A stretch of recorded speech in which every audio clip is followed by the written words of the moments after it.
नमस्कार दोस्तों, good evening. मैं दीपक स्वागत करता हूं आप सभी का आपके अपनी यूट्यूब चैनल शिवदीप एकेडमी में। दोस्तों कैसे हैं आप? दोस्तों मध्य प्रदेश पटवारी से संबंधित जो भी क्वेश्चन है उसका पेपर क्वेश्चन पेपर नंबर 2 हम लोग हल कर रहे हैं। दोस्तों मध्य प्रदेश पंचायती राज एवं ग्रामीण अर्थव्यवस्था के जो 20 प्रश्न पूछे गए थे ना प्रीवियस ईयर के एग्जाम पे, यानी कि 2017 में, उसी के क्वेश्चन पेपर की दोस्तों ये सीरीज चल रही है। और दोस्तों जल्दी आज हमको नोटिफिकेशन देखने के लिए मिला है, ठीक है, पेपर की कटिंग में देखने के लिए मिला था 2 दिन पहले। तो दोस्तों उसी के अकॉर्डिंग हम चल रहे हैं कि बहुत जल्दी नोटिफिकेशन हमको पीवी की साइट पे भी देखने के लिए मिलेगा। तो दोस्तों जो एक्स्ट्रा 20 क्वेश्चन है इनके साथ कई एक्स्ट्रा फैक्ट बताए जाते हैं, इसमें आपकी काफ़ी जो डाउट्स हैं वो क्लियर होंगे। और जैसे ही नोटिफिकेशन आता है दोस्तों उसमें यहाँ में इस चैनल के माध्यम से काफ़ी आपको और हेल्पफुल जानकारी या फिर पढ़ाई से रिलेटेड या पंचायती राज से रिलेटेड या जीके के संबंधित क्वेश्चनों की सीरीज यहाँ पे और चलाई जाएगी। ठीक है दोस्तों, तो आज की हम इस सीरीज में हम चलते हैं आज के पहले क्वेश्चन पे। और ये पेपर सेट नंबर 2 है दोस्तों, हमारा दूसरा पेपर सेट नंबर हम लोग हल कर रहे हैं। तो चलते हैं आज के पहले क्वेश्चन की ओर। दोस्तों पहला क्वेश्चन पूछा गया था, निम्न में से किसी एक गांव की स्थानीय सड़क का नाम रखने का अधिकार है। गांव की जो स्थानीय सड़क होती है दोस्तों उसका नाम रखने का अधिकार किसका है? तो वो है ग्राम पंचायत को दोस्तों, यानी कि डी ऑप्शन इस क्वेश्चन का बिल्कुल राइट आंसर हो जाएगा प्यारे विद्यार्थियों। यानी कि ग्राम पंचायत जो है उसको स्थानीय सड़क का नाम रखने का पूरा अधिकार प्राप्त होता है। ठीक है दोस्तों, 73वें संविधान संशोधन के अनुसार दोस्तों त्रिस्तरीय पंचायती राज में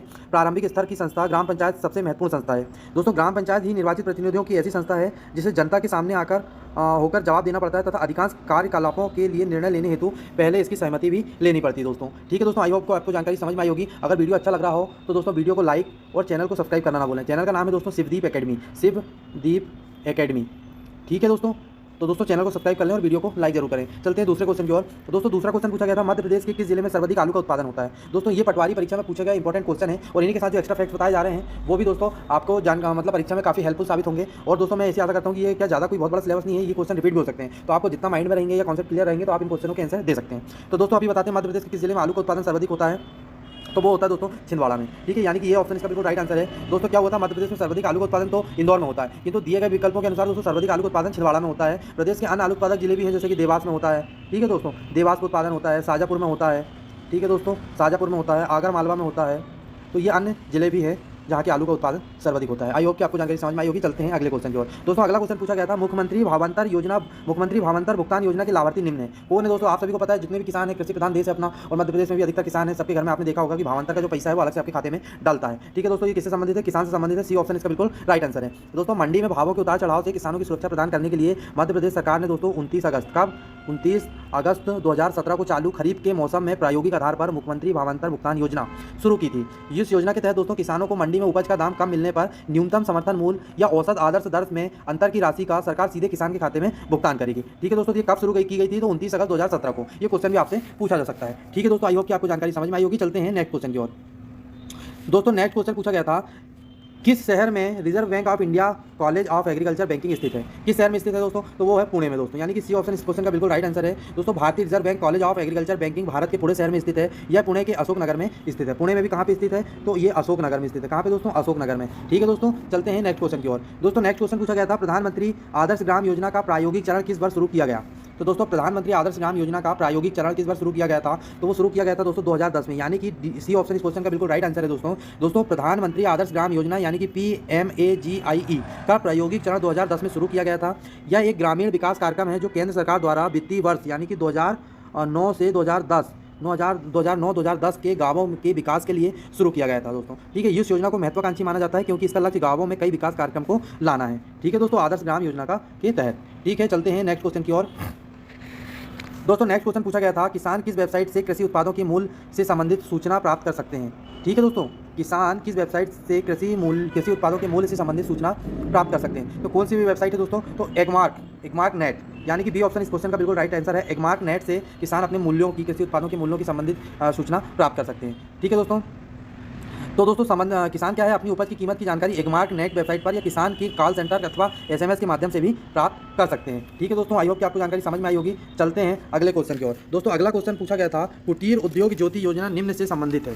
तो कुटीर उद्योग ज्योति योजना किससे संबंधित है दोस्तों? तो कुटीर उद्योग ज्योति योजना जो है ना वो किससे संबंधित है? तो वो किससे संबंधित है दोस्तों? गरीबी रेखा के नीचे जीवन यापन करने वाले ग्रामीण परिवारों को बिजली उपलब्ध कराना। ठीक है दोस्तों, कुटीर ज्योति योजना का तात्पर्य क्या है कि गरीबी रेखा से नीचे जीवन यापन करने वाले परिवारों को विद्युत सुविधा उपलब्ध कराना या मुहैया कराना इस योजना का मुख्य उद्देश्य है। ठीक है दोस्तों, इसी के साथ चलते हैं नेक्स्ट क्वेश्चन पे। नेक्स्ट क्वेश्चन है, राजस्थान में संबंध क्षेत्रों सहित कृषि 2014-15 में GDP स्थिर कीमत 2011-12 पर खालिस्तान की प्रतिशत भागीदारी है। यानी कि राजस्थान में संबंध क्षेत्रों सहित कृषि 2014-15 में GDP की प्रतिशत भागीदारी है, यानी कि 2011-12 की कीमत पर, स्थिर कीमत 2011-12 की अपेक्षा। ठीक है दोस्तों, तो कितनी है? तो ये आपको मैं बता दूं 17.4, यानी कि बी ऑप्शन इस क्वेश्चन का बिल्कुल राइट आंसर है दोस्तों।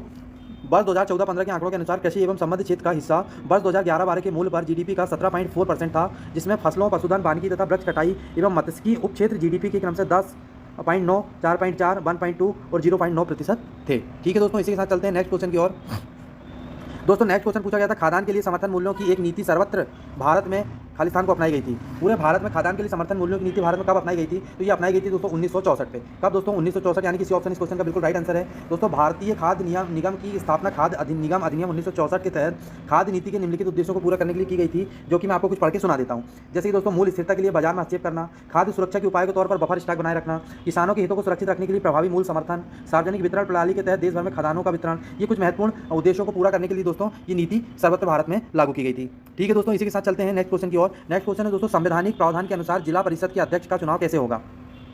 संवैधानिक प्रावधान के अनुसार दोस्तों जिला पंचायत के अध्यक्ष का जो चुनाव होगा वो अप्रत्यक्ष तरीके से होगा। कैसा होगा दोस्तों? अप्रत्यक्ष तरीके से। इसका बी ऑप्शन इसका बिल्कुल राइट आंसर है। दोस्तों पंचायती राज की सबसे ऊपरी संस्था जिला परिषद है। जिला परिषद ग्राम पंचायतों एवं पंचायत समितियों का मूल्यतः नीति निर्धारण एवं मार्गदर्शन का काम करती है। ठीक है, संवैधानिक प्रावधानों के अनुसार दोस्तों जिला परिषद के अध्यक्ष का चुनाव अप्रत्यक्ष तरीके से होता है। निर्वाचित सदस्यों द्वारा जिला परिषद सदस्यों में से एक को अध्यक्ष चुन लिया जाता है। इस तरीके से इसका दोस्तों चुनाव होता है। आई होप कि आपको क्वेश्चन की सीरीज अच्छी लग रही हो। अगर वीडियो अच्छा लग रहा हो तो वीडियो को लाइक और शिवदीप एकेडमी को सब्सक्राइब करना बिल्कुल ना भूलें। शिवदीप एकेडमी को सब्सक्राइब करना बिल्कुल ना भूलें। ठीक है दोस्तों, इसी के साथ चलते हैं अगले क्वेश्चन की ओर। अगला क्वेश्चन पूछा गया था दोस्तों, किस वर्ष में प्रधानमंत्री ग्राम सड़क योजना प्रारंभ हुई थी? दोस्तों प्रधानमंत्री ग्राम सड़क योजना किस वर्ष प्रारंभ हुई थी? ये हुई थी दोस्तों 2000 में। सन 2000 में प्रधानमंत्री ग्राम सड़क योजना का प्रारंभ हुआ था, यानी कि बी ऑप्शन इस क्वेश्चन का बिल्कुल राइट आंसर है दोस्तों। ठीक है, तो दोस्तों प्रधानमंत्री ग्राम सड़क योजना वैसे तो अगर पूरा देखा जाए तो 25 दिसंबर 2000 को प्रारंभ की गई थी। इस योजना का दोस्तों मुख्य उद्देश्य ग्रामीण इलाकों में 500 या इससे अधिक आबादी वाले सड़क संपर्क से वंचित गांवों को 12 मासी सड़कों से जोड़ना था। यानी कि क्या उद्देश्य था इस ग्रामीण सड़क योजना का? तो इसका उद्देश्य था दोस्तों कि 500 या इससे अधिक आबादी वाले सड़क संपर्क से वंचित गांवों को 12 मासी सड़कों से जोड़ना था। ठीक है, इस योजना का उद्देश्य था। आई होप कि आपकी जानकारी समझ में आई होगी दोस्तों। जानकारी अच्छी लग रही हो तो वीडियो को लाइक कर दें। चलते हैं अगले क्वेश्चन की ओर। दोस्तों अगला क्वेश्चन पूछा गया था, मध्य प्रदेश में कामधेनु योजना का उद्देश्य क्या है? तो दोस्तों मध्य प्रदेश में कामधेनु योजना का उद्देश्य है कि गौशालाओं का विकास, यानी कि बी ऑप्शन इस क्वेश्चन का बिल्कुल राइट आंसर है। कामधेनु योजना का उद्देश्य गौशालाओं का विकास करना। दोस्तों महात्मा गांधी राष्ट्रीय ग्रामीण रोजगार गारंटी योजना के तहत प्रदेश के 52,000 गांवों में गौशालाओं के विकास के लिए कामधेनु योजना बनाई गई है। कामधेनु योजना के तहत दोस्तों गांवों में स्थित गौशालाओं का विकास किया जाएगा। इसमें गौशालाओं तक पहुंच मार्गों का निर्माण करने के साथ ही पशु अवरोधक खेती, पेयजल व्यवस्था के लिए कुओं या का निर्माण या छोटा तालाब या गौशाला की भूमि पर वृक्षारोपण, चारा गाय विकास तथा गोबर की खाद तैयार करने के लिए खेती का निर्माण किया जाएगा। ऐसा इसका उद्देश्य था दोस्तों। आई होप को आपको जानकारी समझ में आई होगी। चलते हैं अगले क्वेश्चन की ओर। अगला क्वेश्चन पूछा गया था दोस्तों, निम्नलिखित में से किस राज्य में गेहूं की खेती नहीं की जाती? ऐसा कौन सा राज्य दोस्तों कि जहाँ पे गेहूं की खेती नहीं की जाती? तो वो ऐसा राज्य है दोस्तों तमिलनाडु। तमिलनाडु एक ऐसा राज्य जहाँ पे गेहूं की खेती नहीं की जाती, और इसका राइट आंसर दोस्तों क्वेश्चन नंबर सी हो जाएगा। क्वेश्चन नंबर 13 का right answer option number C हो जाएगा। तमिलनाडु एक ऐसा राज्य जहाँ पे गेहूं की खेती नहीं की जाती। दोस्तों मध्य प्रदेश, महाराष्ट्र और कर्नाटक को छोड़कर तमिलनाडु ही ऐसा राज्य जहाँ पे गेहूं की खेती नहीं की जाती। जबकि तमिलनाडु राज्य में प्रमुख खाद्यान्न फसलें चावल, ठीक है दोस्तों, चावल, ज्वार और दालें हैं। राज्य में कुछ अन्य प्रमुख व्यापारिक फसलों के अंतर्गत अगर देखा जाए तो यहाँ पे गन्ना, कपास, सूरजमुखी, नारियल तथा काजू और मूंगफली जैसे फल भी यहाँ पे उत्पादन किया जाता है। ठीक है दोस्तों, आई होप कि आपको क्वेश्चन समझ में आया होगा। चलते हैं नेक्स्ट क्वेश्चन की ओर। दोस्तों अगला क्वेश्चन है, पंचायत के चुनाव कराने का निर्णय। तो दोस्तों पंचायत चुनाव कराने का निर्णय निम्न द्वारा लिया जाता है। किसके द्वारा लिया जाता है पंचायत चुनाव कराने का निर्णय? तो आप सभी बताइए दोस्तों किसके लिया जाता था? तो वो राज्य सरकार के द्वारा लिया जाता है। यानी कि सी ऑप्शन इस क्वेश्चन का बिल्कुल राइट आंसर है। दोस्तों पंचायत चुनाव कराने का निर्णय राज्य सरकार के द्वारा ही लिया जाता है। जिलाधीश भी नहीं ले सकता, भारत का चुनाव आयोग भी नहीं ले सकता, और राज्य का राज्यपाल भी नहीं ले सकता। दोस्तों आर्टिकल 40 यानी कि मध्य प्रदेश के संविधान के अनुच्छेद 40 में यह व्यवस्था है कि राज्य ग्राम पंचायतों के संगठन और इन्हें स्वायत्त शासन की इकाइयों के रूप में स्थापित करने का प्रयत्न करेगा। पंचायतों और नगर पालिकाओं का चुनाव संबंधित राज्यों का निर्वाचन आयोग संचालित करता है, जो निर्वाचन आयोग से पृथक संबंधित राज्य सरकारों के नियंत्रण में कार्य करता है। ठीक है दोस्तों, आई होप कि आपको जानकारी समझ में आई होगी। चलते हैं अगले क्वेश्चन की ओर। अगला क्वेश्चन है दोस्तों, भारत नेट का मुख्य उद्देश्य क्या है, या भारत नेट का क्या मुख्य उद्देश्य है? तो दोस्तों क्या उद्देश्य है? तो दोस्तों इसका उद्देश्य है ग्राम पंचायतों को ब्रॉडबैंड कनेक्शन प्रदान करना है। यानी कि डी ऑप्शन इस क्वेश्चन का बिल्कुल राइट आंसर है।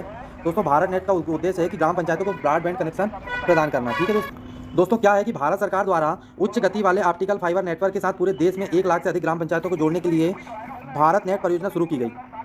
इस परियोजना का उद्देश्य राज्य तथा निजी क्षेत्र की राज्य तथा निजी क्षेत्र की हिस्सेदारी से ग्रामीण तथा दूर दराज के क्षेत्रों में नागरिकों एवं संस्थानों को सुलभ ब्रॉडबैंड सेवाएं उपलब्ध कराना इस योजना का प्रमुख उद्देश्य है। ठीक है दोस्तों, आई होप कि आपको जो एक्स्ट्रा जानकारी दी जा रही है क्वेश्चन से वो आपको समझ में आ रही होगी और वो आपको आपके एग्जाम की दृष्टिकोण से काफ़ी हेल्पफुल होने वाली है दोस्तों। ठीक है, इसी के साथ चलते हैं अगले क्वेश्चन की ओर। तो दोस्तों अगला क्वेश्चन है, 2014 में प्रधानमंत्री द्वारा खालिस्तान के जन्मदिवस पर सांसद ग्राम आदर्श ग्राम योजना शुरू की गई थी। तो दोस्तों किसके जन्मदिवस पर प्रधानमंत्री मोदी ने 2014 में सांसद आदर्श ग्राम योजना शुरू की थी? तो वो की थी दोस्तों जयप्रकाश नारायण, यानी कि सी ऑप्शन इस क्वेश्चन का बिल्कुल राइट आंसर है दोस्तों, जयप्रकाश नारायण। जयप्रकाश नारायण जी के जन्मदिवस पर यह सांसद आदर्श ग्राम योजना की शुरुआत की गई थी। दोस्तों सांसद आदर्श ग्राम योजना गांवों के निर्माण और विकास हेतु कार्यक्रम है जिसका मुख्य लक्ष्य ग्रामीण इलाकों में विकास करना है। इस कार्यक्रम का शुभारंभ दोस्तों भारत के प्रधानमंत्री नरेंद्र मोदी जी ने जयप्रकाश नारायण के जन्मदिन यानी कि 11 अक्टूबर, कब होता है इनका जन्मदिन? 11 अक्टूबर 2014 को किया था। इस योजना के तहत दोस्तों प्रत्येक सांसद 2019 तक 3 गांवों में बुनियादी एवं संस्थागत ढांचा विकसित करने की जिम्मेदारी उठाएंगे। ठीक है, हालांकि ऐसा हुआ नहीं, बाकी ऐसा कहा गया था इस योजना के अंतर्गत दोस्तों। ठीक है, इसी के साथ चलते हैं नेक्स्ट क्वेश्चन की ओर। और नेक्स्ट क्वेश्चन पूछा गया था दोस्तों,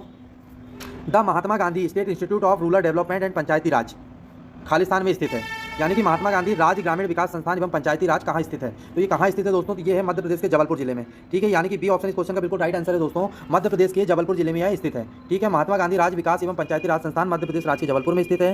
ग्रामीण विकास राज्य संस्थान यानी कि SIRD की स्थापना 1964 में जबलपुर में की गई थी। यह देश का एक प्रमुख प्रतिष्ठित संस्थान है। बाद में वर्षों में इसके नाम और काम में परिवर्तन होते रहे हैं। ठीक है दोस्तों, 1964 में इसकी स्थापना की गई थी। आई होप कि आपको जानकारी समझ में आई होगी। जानकारी अच्छी लग रही हो दोस्तों तो आप वीडियो को ज़्यादा से ज़्यादा लोग लाइक कर दें और दोस्तों इस वीडियो को सभी दोस्तों तक भी शेयर करें और चैनल को सब्सक्राइब करना बिल्कुल ना भूलें दोस्तों। चैनल का नाम है शिवदीप एकेडमी, जैसा कि आपको नीचे फ्लैश हो रहा होगा। ठीक है दोस्तों, चलते हैं अगले क्वेश्चन की ओर।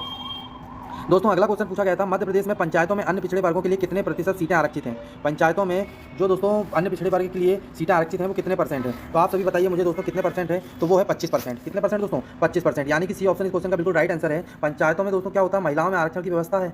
ठीक है, इसके अनुसार पंचायत संस्थाओं में अनुसूचित वर्गों के लिए 50% या उससे कम सीट होने पर अन्य पिछड़ा वर्ग के लिए 25% सीटें आरक्षित कर दी गई हैं। ठीक है दोस्तों, चलते हैं इसी के साथ नेक्स्ट क्वेश्चन की ओर। और नेक्स्ट क्वेश्चन पूछा गया था दोस्तों 19वां क्वेश्चन है कि निम्नलिखित में से किस परिस्थिति में मनरेगा के अंतर्गत 10% पारिश्रमिक दिया जाता है? किस परिस्थिति में दोस्तों मनरेगा के अंतर्गत 10% एक्स्ट्रा पारिश्रमिक दिया जाता है? तो कौन सी वो परिस्थिति है दोस्तों? वो परिस्थिति है जब कोई निवास से 5 किलोमीटर दूर काम करता है, यानी कि बी ऑप्शन इस क्वेश्चन का बिल्कुल राइट आंसर है दोस्तों। जब कोई अपने निवास से 5 किलोमीटर दूर काम करता है तो उसको 10% पारिश्रमिक दिया जाता है। दोस्तों महात्मा गांधी राष्ट्रीय ग्रामीण रोजगार गारंटी अधिनियम मनरेगा भारत में लागू एक रोजगार गारंटी योजना है जिसे 25 अगस्त 2005 को विधानसभा द्वारा अधिनियमित किया गया था। यह योजना प्रत्येक वित्तीय वर्ष में किसी भी ग्रामीण परिवार के उन वयस्क सदस्यों को 100 दिन का रोजगार उपलब्ध कराती है जो प्रतिदिन 220 रुपये की सांविधिक न्यूनतम मजदूरी पर सार्वजनिक कार्य संबंधित अकुशल मजदूरी करने के लिए तैयार रहते हैं। ठीक है दोस्तों, मनरेगा के अंतर्गत 10% अतिरिक्त पारिश्रमिक दिया जाता है। वो क्यों दिया जाता है दोस्तों? वो इसलिए दिया जाता है कि जब कोई निवास से 5 किलोमीटर दूर पर जाकर काम करता हो, इसलिए उसको दिया जाता है। और ये मनरेगा कब शुरू किया गया? तो ये 25 अगस्त 2005 को शुरू किया गया था। ये बहुत ही इंपॉर्टेंट जानकारी दोस्तों, इसको नोट कर लें, आगामी पेपर में ये पूछने की पूरी संभावना जताई जाती है। ठीक है दोस्तों, इसी के साथ दोस्तों आज के आखिरी और अंतिम क्वेश्चन की ओर हम चल रहे हैं। और आज का आखिरी और अंतिम क्वेश्चन पूछा गया था, पंचायत चुनाव में लड़ने के लिए न्यूनतम आयु कितनी होनी चाहिए? तो दोस्तों पंचायत चुनाव लड़ने के लिए न्यूनतम आयु कितनी होनी चाहिए? तो वो 21 वर्ष होनी चाहिए। ये बच्चों की जानकारी पता होगी। ठीक है दोस्तों, तो ये क्वेश्चन का सी ऑप्शन बिल्कुल राइट आंसर हो जाएगा दोस्तों। मध्य प्रदेश पंचायत राज एवं स्वराज अधिनियम 1993 के उपबंधों के अनुसार 1993 के उपबंधों के अनुसार कोई भी व्यक्ति इस आधार पर निर्धारित होगा कि वह 25 वर्ष से कम आयु का है। यदि उसने 21 वर्ष की आयु पूर्ण कर ली है, इसका अर्थ है कि पंचायत चुनाव लड़ने के लिए व्यक्ति की न्यूनतम आयु 21 वर्ष होनी ही चाहिए। आई होप कि आपको क्वेश्चन समझ में आया होगा, जानकारी अच्छी लगी होगी। क्वेश्चन समझ में आया होगा, जानकारी अच्छी लगी होगी, वीडियो लेक्चर की सीरीज अच्छी लग रही होगी तो वीडियो को ज़्यादा से ज़्यादा लोग लाइक और चैनल को सब्सक्राइब करना बिल्कुल ना भूलें। ठीक है दोस्तों, अपने दोस्तों तक भी ये जानकारी जरूर शेयर करें। और दोस्तों ये इस वीडियो लेक्चर के माध्यम से आपको दोस्तों काफ़ी चीज़ें क्लियर हुई होंगी और इस चैनल के माध्यम से दोस्तों पटवारी परीक्षा से संबंधित सारी चीज़ें आपको यहाँ पे संपन्न करवाई जाएंगी। बहुत अच्छे तरीके से जीके से रिलेटेड सारी जानकारी इन्फॉर्मेशन आपको दी जाएंगी। तो दोस्तों इसी के साथ मिलते हैं हम लोग नेक्स्ट वीडियो पे। तब तक के लिए बाय, गुड।